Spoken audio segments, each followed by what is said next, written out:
The Omnivore's Dilemma: The Secret Behind What You Eat by Michael Pollan. Introduction. Before I began working on this book, I never gave much thought to where my food came from. I didn't spend much time worrying about what I should and shouldn't eat. Food came from the supermarket, and as long as it tasted good, I ate it. Until, that is, I had the chance to peer behind the curtain of the modern American food chain. This came in 1998. I was working on an article about genetically modified food created by changing plants' DNA in the laboratory.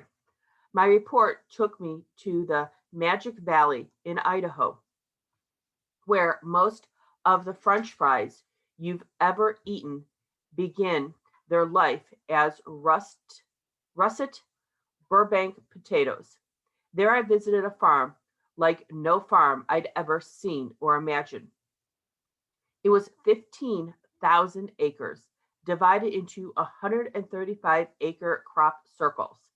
Each circle resembled the green face of a tremendous clock with a slowly rotating second hand.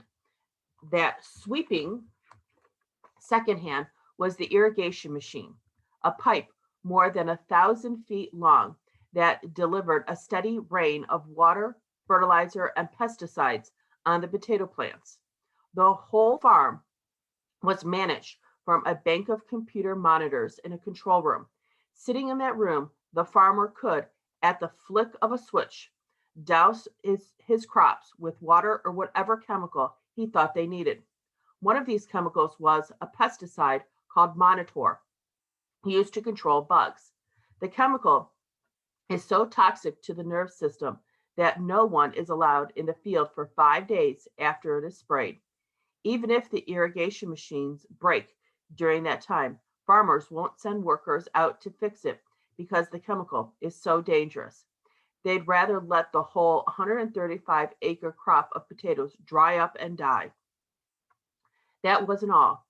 During the growing season, some pesticides got inside the potato plants so that they would kill any bugs that take a bite. But these pesticides mean people can't eat the potatoes while they're growing either.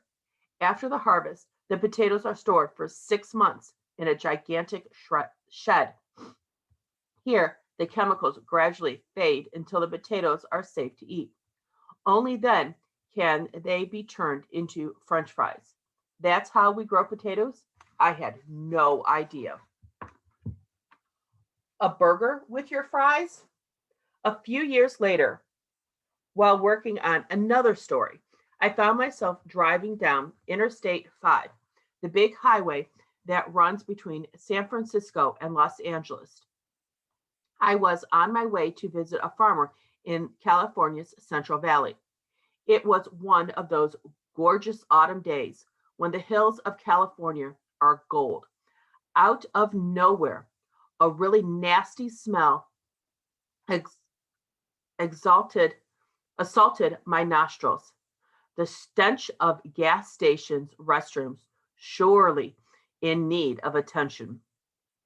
But I could see nothing that might explain that smell.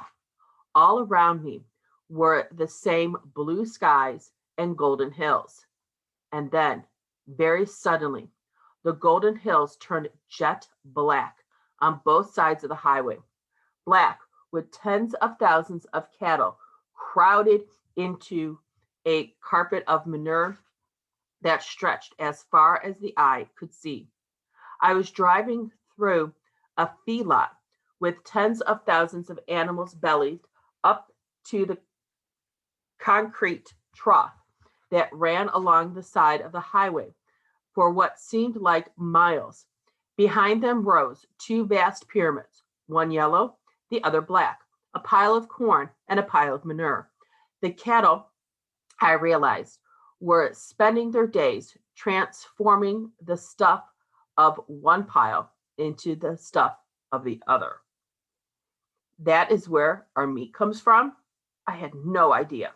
Suddenly, that Happy Meal of burger and fries looked a lot less happy.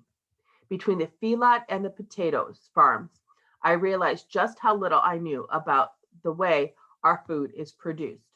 The pictures in my head of small family farms with white picket fences and red barns and happy animals on green pastures was seriously out of date. The omnivore's dilemma. Now, I had a big problem. I went from never thinking about where my food comes from to thinking about it all the time. I started worrying about what I shouldn't and shouldn't eat just because food was in the supermarket. Did that mean it was good to eat? The more I studied and read about food, the more I realized I was suffering from a form of omnivore's dilemma. This is a big name for a very old problem. Human beings are omnivores. That means we eat plants, meat, mushrooms, just about anything. But because we are omnivores, we have very little built in instinct that tells us which foods are good for us and which aren't. That's the dilemma. We can eat anything, but how do we know what to eat? The omnivore's dilemma has been around for a long time. But today, we have a very modern form of this dilemma. We have 1,000 choices of food in our supermarket, but we don't really know where our food comes from. As I discovered, just finding out how our potatoes are grown might scare you off French fries for the rest of your life. In the past, people knew about food because they grew it or hunted it themselves. They learned about food from their parents or grandparents. They cooked and ate the same foods in their part of the world had always eaten. Modern Americas don't have a strong food tradition. Instead, we have dozens of different experts who give us a lot of different advice about what to eat and what not to eat. It's one thing to be crazy about food because you like to eat, but I found I was going crazy from worrying about food. So I set out to try to solve the modern omnivore's dilemma. I decided to become a food detective to find out where our food comes from and what exactly is it we are eating. My detective work became the book you now hold in your hands. 4 Meals. As a detective, I had to go back to the beginning, to the farm and field where our food is grown. Then I followed it each step of the way and watched what happens to our food on its way to our stomachs. Each step was another link in a chain, a food chain. A food chain is a system of growing, making, and delivering food. In this book, I follow 4 different food chains. Each one has its own section. They are industrial.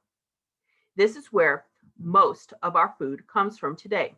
This chain starts in a giant field, usually in the Midwest, where a single crop is grown, corn or perhaps soybean, and ends up in a supermarket or fast food restaurant. Industrial organic. This food is grown on large industrial farms with only natural fertilizer and natural bug and weed control. It is sold in the same way as industrial food. Local, sustainable. This is food grown on small farms that raises lots of different kinds of crops and animals. The food from the farm doesn't need to be processed, and it travels a short distance to a farmer's market, for example, before it reaches your table. Hunter gatherer. This is the oldest type of food chain there is. It's hardly a chain at all, really. It is made up of simply of you hunting, growing, or finding your food. All these food chains end the same way, with a meal. And so I thought it important to end each section of the book with a meal, whether it's a fast food hamburger eaten in a speeding car or a meal I made myself from start to finish. The pleasure of eating. When I was 10 years old, I started my own farm in a patch of our backyard. From that age until now, I've always had a vegetable garden, even if only a small one. The feeling of being connected to food is very important to me. It's an experience that I think most of us are missing today. We're so confused about food that we've forgotten what food really is, the bounty of the earth and the power of the sun captured by plants and animals. There are parts of this book that were difficult to write because the facts were so unpleasant. Some of these facts might make you lose your appetite. But the point of the book is not to scare you or make you afraid of food. I think we enjoy food much more if we take a little time to know what it is we're putting in our mouth. Then we can really appreciate the truly wonderful gifts that plants and animals have given us. To me, that's the point of this book, to help us rediscover the pleasure of food and learn to enjoy your meal in a new way.